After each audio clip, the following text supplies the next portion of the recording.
میرے بھائیوں اور دوستو، اللہ تعالیٰ نے انسان کو جسم اور روح ان دو چیزوں کے مرکب سے پیدا فرمایا ہے۔ جسم کے بننے کا نظام اور ہے اور روح کے بننے کا نظام اور ہے۔ جسم کسی اور جگہ بنتا ہے اور روح کہیں اور سے آتی ہے۔ جسم زمین اور زمین کی غذاؤں کے مختلف مراحل پیش در پیش سے وقد خلقکم اطوارا، وہ مختلف شکلیں بدلتا بدلتا بدلتا ایک روپ میں ڈھلتا ہے، اور روح ایک لطیف اللہ کا امر ہے جس کا علم انسان کو نہیں دیا گیا۔ یسألونک عن الروح قل الروح من امر ربی وما اوتیتم من العلم الا قلیلا، کہ روح ایک اللہ کا امر ہے جس کے بارے میں تمہارے پاس کوئی علم نہیں ہے، لہذا اس کی تفصیل تم سمجھ نہیں سکتے ہو۔ روح آسمان سے آتی ہے، جسم زمین میں بنتا ہے، پھر 4 مہینے بعد اللہ اس کو آپس میں جوڑ دیتا ہے، زندگی متحرک ہو جاتی ہے۔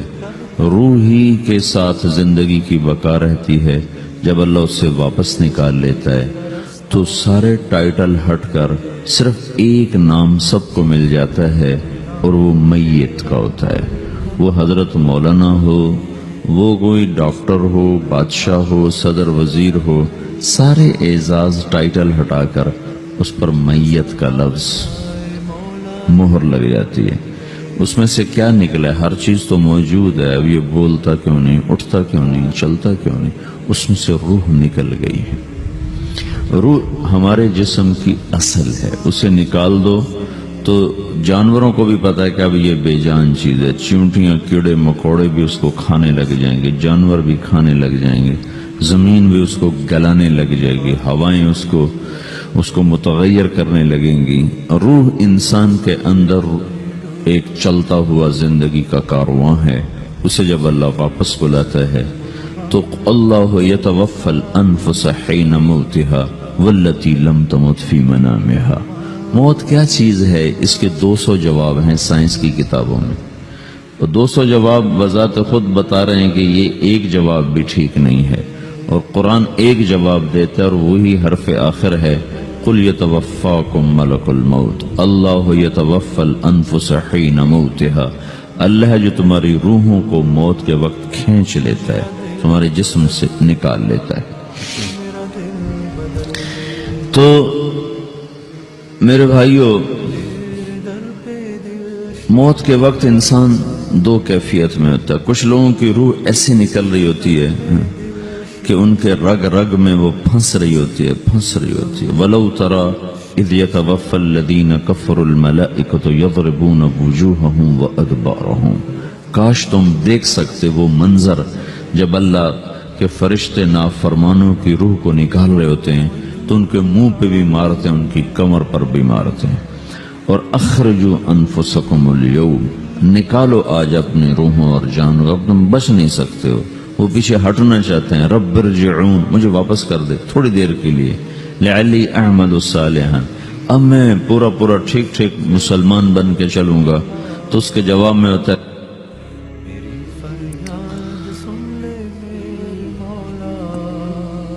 اور حدیث پاک میں آتا ہے کہ ملک الموت اترتا ہے، اس کے ساتھ 4 فرشتے ہوتے ہیں۔ وہ 4 فرشتے آتے اس کی پٹائی شروع کر دیتے ہیں۔ ابھی پرسوں یہ حدیث میں نے پڑھی ابن ماجہ میں کہ ملک الموت کہتا ہے ایتھا النفس الخبیثہ کانت فی الجسد الخبیث، اے خبیث روح جو خبیث جسم میں تھی، اخرج باہر آؤ۔ اب وہ واپس تو ہو نہیں سکتا، اپنے آپ کو روک تو سکتا نہیں، تو وہ حیران پریشان خوف زدہ، تو اس کے جواب میں اس کو ملک الموت کہتا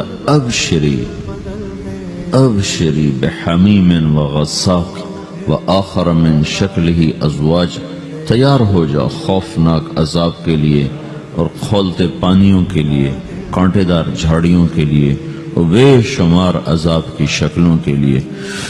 تو اس کی روح کو جب کھینچتے ہیں تو رگ رگ سے وہ کٹ کٹ کے نکلتی ہے، تو سارا وجود زیر و زبر ہوتا ہے، سکرات کا درد ساری دنیا کے دردوں پر حاوی ہے۔ جب اس کی روح نکلتی ہے اور اس کو لے کر آسمان پر چلتے ہیں تو دروازے پر پہنچتے ہیں تو اندر سے فرشتے پوچھتے ہیں کون ہے؟ کہتے ہیں فلاں فلاں کا بیٹا ہے۔ کا نفس خبیثہ فی الجسد الخبیث، یہ تو وہی بدماش ہے جو بدماش جسم میں تھا، یہ وہ بدبخت روح ہے جو بدبخت جسم میں تھی، اس کے لیے آسمان کے دروازے نہیں کھل سکتے، اسے واپس کر دیا جائے۔ تو آسمان کے دروازے لا تفتح لهم ابواب السماء ولا يدخلون الجنة حتى يلج الجمل في سم الخياط، کہ ان کے لیے آسمان کے دروازے نہیں کھلیں گے اور ان کے لیے جنت کے دروازے نہیں کھلیں گے، پھر یہ وہاں سے نیچے گرائے جاتے ہیں جو اللہ کا قید خانہ ہے سجین۔ وما ادراک ما سجین کتاب مرقوم، وہ تمہیں خبر نہیں کہ وہ کیا خوفناک قید خانہ ہے جو اللہ تعالیٰ نے بنایا ہے، اسے وہاں دھکیل دیا جاتا ہے۔ پھر قیامت تک اس کے لیے انتظار کی گھڑیاں ہیں اور عذاب کی شدت ہے۔ اور جب کوئی نیک آدمی اللہ تعالیٰ کے دربار میں جانے کا اس کا وقت آتا ہے تو اللہ تبارک و تعالیٰ فرماتے ہیں ان الذین قالوا ربنا اللہ ثم استقاموا تتنزل علیہم الملائکۃ الا تخافوا ولا تحزنوا وابشروا بالجنة التي كنتم توعدون نحن اولیاؤکم فی الحیاة الدنیا وفی الآخرة ولکم فیہا ما تشتہی انفسکم ولکم فیہا ما تدعون نزل من غفور الرحیم۔ جب کوئی نیک مرد عورت کے جانے کا وقت آتا ہے تو اس کے لیے بھی فرشتے آتے ہیں اور آ کر اس کو خوشخبری دیتے ہیں اور آ کر اس کو تسلی دیتے ہیں کہ آپ غم نہ کریں، پیچھے والے بھی آپ کو مل جائیں گے، آپ خوف نہ کریں، آگے ساری منزلیں آپ کے لیے آسان ہیں، آپ کے لیے جنت بھی تیار ہے، رب بھی مہربان ہے۔ اور حدیث پاک میں آتا ہے کہ ملک الموت اور 4 فرشتے آتے ہیں، وہ 4 فرشتے اس کو سہلاتے ہیں، دباتے ہیں کہ موت کا درد اسے محسوس نہ ہو، اور ملک الموت فرماتے ہیں ایتھا النفس الحمیدہ کانت فی الجسد الحمید اخرجی، اے نیک روح جو نیک جسم میں تھی باہر آؤ، کیا کرو؟ وَأَبْشِرِي بِرَوْحٍ وَرَيْحَانٍ وَرَبٍّ رَاضٍ عَنْكِ غَيْرِ غَضْبَانٍ، آپ کو بشارت ہو آپ کے لیے جنت تیار ہو چکی ہے اور وہاں کی ساری نعمتیں آپ کے لیے میسر ہو چکی ہیں اور اللہ آپ پہ راضی ہو چکا ہے اور اللہ آپ پہ خوش ہو چکا ہے۔ اس پر اس کی روح کو نکالا جاتا ہے، پھر سارے فرشتے اس کو استقبال کے ساتھ جب آسمان پر لے جاتے ہیں تو اندر سے پوچھتے ہیں کون ہے؟ کہ فلاں فلاں کا بیٹا، فلاں فلاں کی بیٹی۔ کہتے ہیں نفس حمیدہ فی جسد حمید، یہ تو نیک روح تھی جو نیک جسم میں تھی، مرحبا بہ، اس کو ہم سب استقبال کس کا کرتے ہیں، اور ایک دم آسمان کے دروازے کھلتے ہیں، پھر وہ پہلا دوسرا تیسرا چوتھا سارے آسمان پار کرتا ہوا اللہ پاک کے عرش کے نیچے کے جا کر، مرد ہے یا عورت، وہاں جا کر سجدے میں سر رکھتا ہے اور اللہ تعالیٰ فرماتے ہیں ہاں اس نے ہمیں خوش کیا، ہم اسے خوش کریں گے، اور اس کو عافیت کے ساتھ وہاں آسمان میں، پہلے آسمان سے لے کر اللہ کے عرش تک یہ سب ویٹنگ روم بنے ہوئے جہاں اللہ اپنے اپنے درجات کے مطابق جنت والوں کو ٹھہراتا ہے، اور وہ انتظار گاہ ہے اور وقت ختم ہو جاتا ہے، لہذا انتظار کی جو تکلیف ہے وہ بھی ختم ہو جاتی ہے۔ وقت ختم تو انتظار کا احساس ختم اور ٹائم کے گزرنے کا احساس ختم۔ تو جیسے اصحاب کہف کو اللہ نے غار میں داخل کر کے تو غار کے اندر سے وقت کو نکال کے باہر پھینک دیا، باہر 300 سال گزرے، اندر آدھا ہی دن گزرا تھا۔ وہ جب اٹھے ہیں تو وہ 25 برس کا نوجوان 325 سال کا ہو کے نہیں اٹھا، وہ 25 سال کی عمر میں اٹھا ہے، نہ ناخن بڑا ہے، نہ مونچھیں بڑی ہیں، نہ ان کی داڑیاں لمبی ہوئی ہیں، چونکہ تو زندہ تھے، مر نہیں گئے تھے، تو زندہ کے تو بال بھی بڑھتے ہیں، ناخن بھی بڑھتے ہیں، لیکن وہ اس طرح اٹھے کہ 300 برس گزر گئے اور 25 برس کا نوجوان 25 سال کی عمر میں اٹھا ہے، 20 برس کا 20 برس کی عمر میں اٹھا ہے، اور وہ کہنے لگے کم لبثنا، بھائی کتنا ٹھہرے ہیں؟ کہ یومن او بعد یومن، لگتا ہے کوئی دن آدھا دن ٹھہرے ہیں۔ وہ صحیح کہہ رہے تھے، باہر اللہ تعالیٰ نے وقت کی گھڑی کو چلائے رکھا اور اندر غار میں اس کو سوئچ آف کر دیا، نکال دیا، یہاں وقت کو داخل نہیں ہونے دیا، تو وقت کے گزرنے سے جو بھی اثرات مرتب ہوتے ہیں وہ ان پر مرتب نہیں ہوئے، تو وہ آدھے ہی دن کے بعد اٹھے ہیں، باہر 300 سال، اندر آدھا دن. یہی کچھ اللہ تبارک و تعالی برزخ میں کر دیتا ہے، وقت کو ختم کر دیتا ہے، گزرنے کا احساس نہیں ہوتا ہے.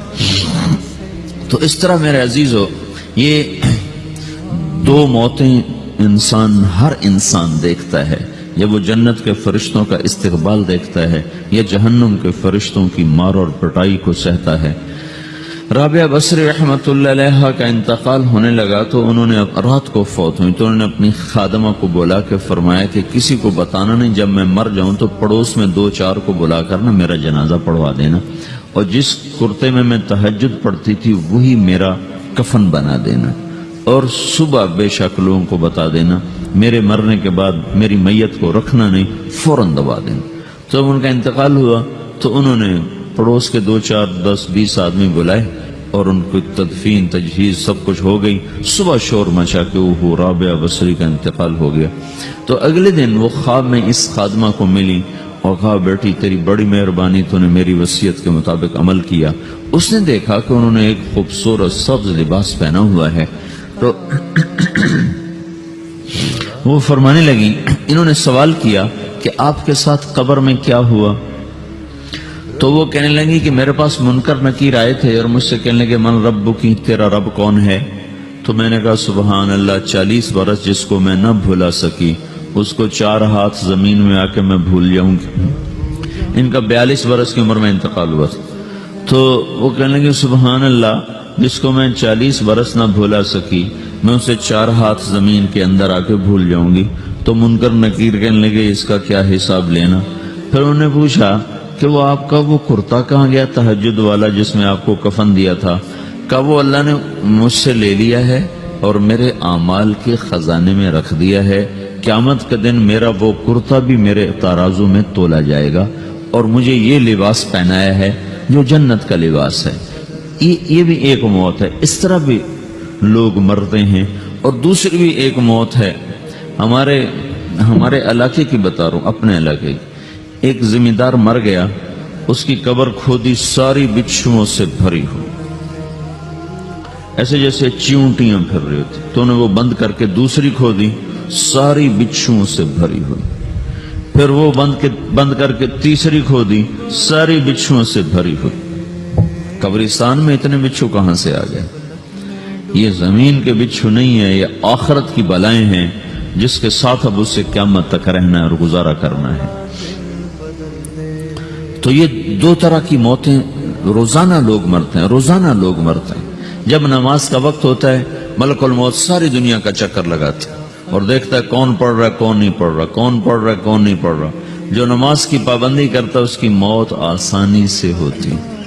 جو نماز میں غفلت کرتا ہے اس کے ساتھ موت کے وقت شدت اور سختی اختیار کی جاتی. تو بھائیو، یہ ایک جسم ہے، ایک روح ہے.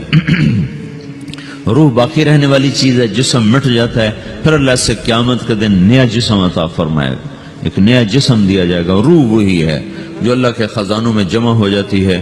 نافرمان کی سیاہ کالی روح ہوتی ہے، فرما بردار کی روشن چمکدار روح ہوتی ہے. تو اللہ نے کچھ تقاضے جسم کے رکھے ہیں اور کچھ روح کے رکھے ہیں. جسم کے تقاضے پورے نہ کرو تو یہ پریشان ہو جاتا ہے، روح کے تقاضے پورے نہ کرو تو یہ پریشان ہو جاتی. روح کی پریشانی جسم سے زیادہ ہے، چونکہ روح کی طاقت جسم سے زیادہ ہے. جسم مٹی سے بنا ہے، اس کی غذا بھی مٹی سے نکلتی ہے. روح آسمان سے ہے، اس کی غذا بھی آسمان سے ہے. روح کا تعلق جب تک اللہ سے نہیں جڑتا اس سے بھوک اور پیاس لگتی رہتی ہے. جسم کو جب تک روٹی اور پانی نہ ملے یہ تڑپتا اور پریشان رہتا ہے. جیسے اللہ تعالیٰ نے ہمارے جسم میں روٹی اور پانی کی طلب کو بے ساختہ رکھ دیا. میں بیان کے دوران بھی پانی پی رہا ہوں، آپ دیکھ رہے ہیں کہ میرا حلق سوکھ جاتا ہے، مجھے طلب محسوس ہوتی ہے پانی. حلق سوکھتا ہے پانی کی طرف بھاگتے ہیں، بھوک لگتی ہم روٹی کی طرف بھاگتے ہیں. یہ ایک ایسا اندر میں آٹومیٹک سسٹم ہے کہ ہم اس کو آف نہیں کر سکتے. یہ سوتے سوتے بھی بھوک کی وجہ سے آنکھ کھل جاتی، سوتے سوتے پیاس کی وجہ سے آنکھ کھل جاتی ہے. یہ ایسا خود اللہ تعالیٰ نے ساختہ نظام بنایا ہے کہ آپ اپنے جسم میں روٹی اور پانی کی طلب کو نہیں نکال سکتے. میرے عزیزو، ٹھیک اسی طرح اللہ نے انسانی روح میں اپنی طلب رکھ دی ہے. اور اپنے رسول کی طلب رکھ دی ہے۔ یہ دو طلب ایسی ہیں کہ یہ آپ کے جسم روح سے نکل نہیں سکتی۔ جیسے بھوکا روٹی نہ کھا لے، پیاسا پانی نہ پی لے، اسے چین نہیں آ سکتا، وہ روح جو اللہ اور اس کے رسول سے نا آشنا ہے، جب تک وہ وہاں تک پہنچ نہیں جاتی اسے چین نہیں آ سکتا، اس کا اندر پریشان رہے گا۔ 1997 میں جب جنید جمشید سے میری پہلی ملاقات ہوئی تو اس نے مجھ سے یہ سوال کیا کہ مولوی صاحب، ایک پاکستانی نوجوان جس گلیمر کو خوابوں میں دیکھتا ہے، وہ گلیمر تو مجھے زندگی میں ویسے ہی حاصل ہے، میرے چاروں طرف زندگی کا رقص ہے، اور میری زندگی کی ہر خواہش، ہر تمنا پوری ہے، اس کے باوجود میرے اندر اندھیرا ہے، میرے اندر خلا ہے، مجھے لگتا ہے میں وہ کشتی ہوں جس کا کوئی ساحل نہیں، جس کی کوئی سمت نہیں، www.dasquran.com۔ ایسا نہیں ہونا چاہیے۔ ایک عام لڑکا تو کہتا ہے ہائے کاش یہ ہوتا، اس کو وہ نہیں ہو رہا تو پھر وہ پریشان ہے، ہائے یہ ہوتا، ہائے وہ ہوتا۔ تو میں تو ہائے نہیں کرتا ہوں، میری تو ہر لذت اور خواہش میرے سامنے تشتری میں سجا کے پیش کی جا رہی، میں کیوں ایسا کر رہا ہوں؟ میں ہائے ہائے کیوں کر رہا ہوں؟ میرا اندر ویران کیوں ہے؟ میرے اندر میں خلا کیوں ہے؟ یہ وہی خلا ہے کہ وہ روح کی پیاس کو شراب میں بجھانا چاہتا ہے، وہ روح کی پیاس کو لڑکی میں بجھانا چاہتا ہے، وہ روح کی پیاس کو موسیقی سے بجھانا چاہتا ہے، وہ روح کی پیاس کو دنیا کی رعنائیوں میں 5 سٹار ہوٹلوں سے بجھانا چاہتا ہے۔ روح کیا جانے روٹی کیا ہے، شراب کیا ہے، پانی کیا ہے، عورت کیا ہے، موسیقی کیا ہے، گھنگرو کیا ہے، پائل کیا ہے، چھنکار کیا ہے، روح کو ان چیزوں کی کیا خبر؟ امریکہ میں ہماری ایک جماعت تھی تو 4 لڑکے 2 لڑکیاں، 4 لڑکیاں 2 لڑکے مسلمان ہیں۔ تو ایک لڑکے کا نام رکھا تھا ابراہیم، اور اس کو جب پڑھایا نا کلمہ، انہوں نے کہا ہائے، انہوں نے کہا ہائے، وہ دونوں ہاتھ یہاں رکھے سینے پر، دل پر، کہا ہائے۔ تو ہمارے ساتھی ہیں ڈاکٹر اختر، وہ کہنے لگے کیا ہوا کیا ہوا؟ کہنے لگا جب سے ہوش سنبھالا یہ جگہ خالی تھی، یہ تیرے کلمہ پڑھانے پر بھر گئی ہے کہ میری خوشی سے ہائے نکل گئی۔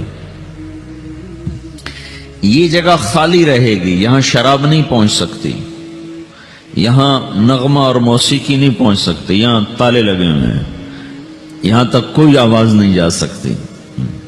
دل کے تاروں پر ایک ہی نغمہ چڑھ سکتا ہے، اور وہ اللہ کی یاد کا ہے، اور اللہ کی محبت کا ہے، اور اللہ کے رسول کی محبت کا ہے۔ باقی کوئی مضراب ایسا نہیں جو ان تاروں کو چھیڑ سکے، باقی کوئی چیز، آواز ایسی نہیں جو دل کی دنیا پر جا کر دستک دے سکے۔ یہاں بند دروازے ہیں، یہاں صرف اللہ پہنچے گا، اللہ کے رسول کا تعلق پہنچے گا، باقی کوئی چیز یہاں نہیں جا سکتی۔